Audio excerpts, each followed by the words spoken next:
Welcome back to Federal Insights EIS Month, sponsored by Verizon here on Federal News Network. My guest today is Tom Kalatosti, Executive Director for Public Sector Programs Management at Verizon. I'm your moderator, Tom Temin. And let's talk about transition itself, some of the strategies for taking that time that agencies need to move to EIS. What are some of the evaluation considerations that they should have when looking at the vendors across this massive contract? Yeah, so agencies. I mean, EIS is a long contract, and so agencies should really be very judicious when they're identifying a vendor and when they're evaluating vendors. And I'd say one of the first and foremost things they should look at is past performance.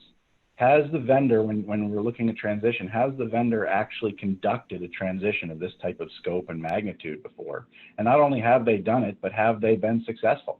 And really look at then kind of the past performance of those vendors. And they should be able to, in their proposal response, pretty clearly demonstrate what they've done and how they've done it for applications that are similar to what you're looking to transition. The next thing I would say then with any transition really is just around risk factors. Okay, and the key to a good transition is obviously doing it quickly while mitigating the associated risk. And bidders should be required and need to sort of plan, put out an articulate plan for how they're going to mitigate risks associated with a rapid transition. And to that end, they should really have a holistic project plan altogether where they can provide a comprehensive work breakdown structure that articulates how exactly they are going to meet that specific timeline. And agencies should really ask for a detailed plan there. And then one of the final things I would say is consider all potential costs. This was a big lesson learned, I think, from when we went to FTS to networks. It can be very difficult at times to analyze apples to apples costs across vendors. And so there's many costs that may not be explicitly priced, and you don't want to make an award to a particular vendor and then kind of get surprised after that award about a number of new sort of features that are being added or a number of new components or resources that weren't originally priced into the deal that perhaps another vendor would have offered free of charge or for a much lower price. And then finally, I would say maybe one more thing is automation. In order to do this quickly, a good vendor needs to be able to have digital transformation and automated workflows in place that will actually be able to automate this transition quickly. This can't be stretched out over long periods of time. We don't have long periods of time. And so, especially in this age of digital transformation, I think it's paramount that a vendor articulate what an automated transition strategy look like and work that into their work breakdown structure of the project plan. And just briefly, when you mention risk and performance and past performance, what can go wrong? What are some of the things quickly that can go wrong in a situation like this, like no dial tone on Monday?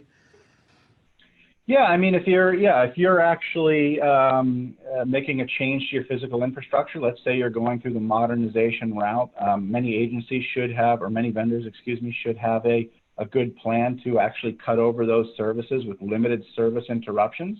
But that is not always the case. There are certainly certain technologies and certain communications that perhaps could suffer from downtime if the risk is not managed appropriately.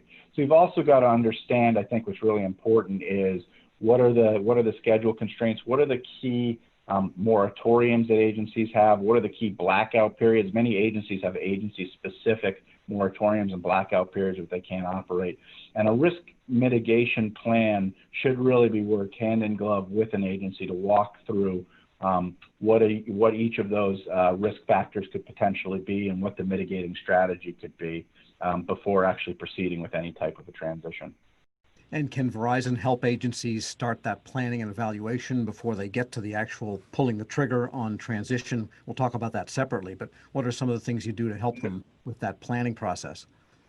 Yeah, no question. I mean, the first and foremost thing, even before you get to transition, I think that's really important is EIS it's a fantastic addition to GSA's portfolio of contracts. But there's a lot of nuance and a lot of detail within the pages of that RFP that needs to be unpacked. And I think a lot of agencies perhaps haven't had the opportunity to fully dive in and understand the power that can be unlocked from this contract. So one of the very first things that we do is offer a very comprehensive suite of training and we have something like close to 40 or so modules that cover everything from an EIS introduction to transition overviews to product guides to training on the portal, training on our back office systems. And part of that is we'll walk through very specifically how a transition will work, how we build the project plan, how we create automation around the transition and the inventory workflows, and what our risk mitigation strategy and communication strategy and rollback plan looks like. Because in order to do this well, you really, really need a very comprehensive plan to be effective. And maybe briefly describe some of the tools that you mentioned to automate all of this when transition point actually comes. Yeah, so when we did this, when we moved from FTS to networks, which was the predecessor transition, we actually transitioned over 3 million services for agencies between those two contract vehicles. So we have a patented solution that has been proven and is tried and true. I think one of the most critical things to remember, and it's the single biggest key for a painless, effective transition, is you've got to have a thorough understanding of your inventory.